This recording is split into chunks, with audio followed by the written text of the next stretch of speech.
If you've been gardening or farming for any length of time, you've probably heard the term no-till. Some call it the future of farming. Others say it's not all it's cracked up to be. The truth, as always, lies somewhere in between. In this farm, Basics 101 will break down the pros and cons of no-till so you can decide if this method belongs in your garden or field. At its simplest, no-till means avoiding the traditional practice of plowing, digging, or tilling the soil before planting. Instead, you disturb the soil as little as possible, often using mulch, cover crops, or direct planting methods. The goal is to let soil structure, microbes, and organic matter develop naturally without being constantly broken apart. One of the biggest benefits of no-till is soil health.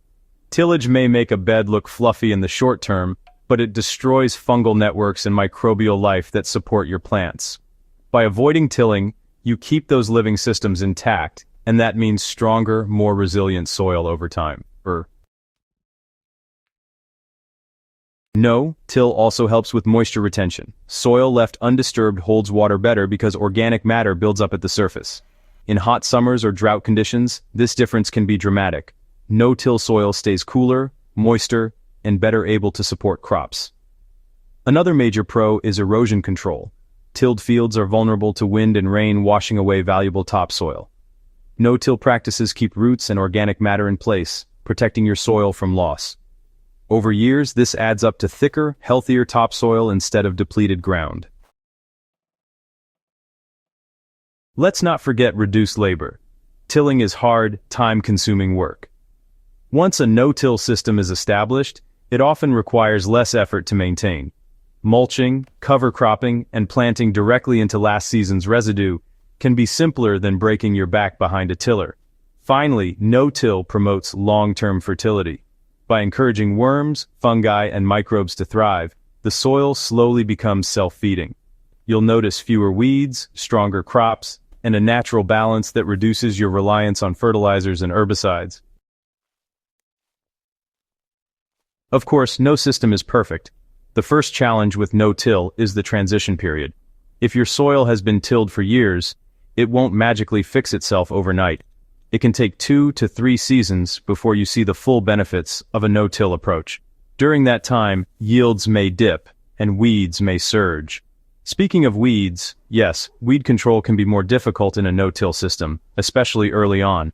Without turning the soil to bury weed seeds, you may find yourself dealing with flushes of unwanted growth. Mulching and cover cropping help, but they require consistency. Another con is that in some climates, soil warming in spring is slower under no-till. Tilled soil warms quickly because it's exposed. Mulched or undisturbed soil may stay cooler for longer, which can delay planting in northern or short-season regions. Some crops, especially root vegetables, may struggle in compacted no-till soil if organic matter hasn't yet built up. That means carrots, parsnips, or even potatoes might not perform their best until your soil structure improves. Lastly, no-till often requires new tools and strategies. Broad forks, cover crop seeders, roller crimpers, and heavy mulches replace the plow and tiller. For small gardens, this is manageable. But for large-scale farms, the learning curve, and sometimes the cost, can be significant. So, should you go no-till? Well, the answer really depends on your goals and your soil.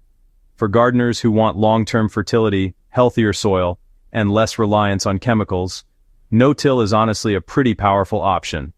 But, it does take patience. For farmers managing large acreages, a hybrid approach often works best, using reduced tillage, rotational cover crops, and occasional disturbance where needed.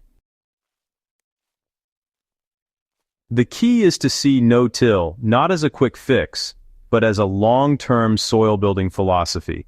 It's really about working with nature rather than against it, even if that means accepting some short-term challenges in exchange for long-term resilience. No-till farming and gardening isn't a magic trick. It's a mindset. By protecting the soil, you protect your harvests for years to come. Whether you adopt it fully or blend it with other methods, understanding the pros and cons helps you make the right call for your land. If this breakdown was helpful, subscribe to Botanical Bliss for more farm basics and time-tested soil secrets. And hey, don't forget to share this with someone who's still wrestling with their tiller, because there might just be a better way forward.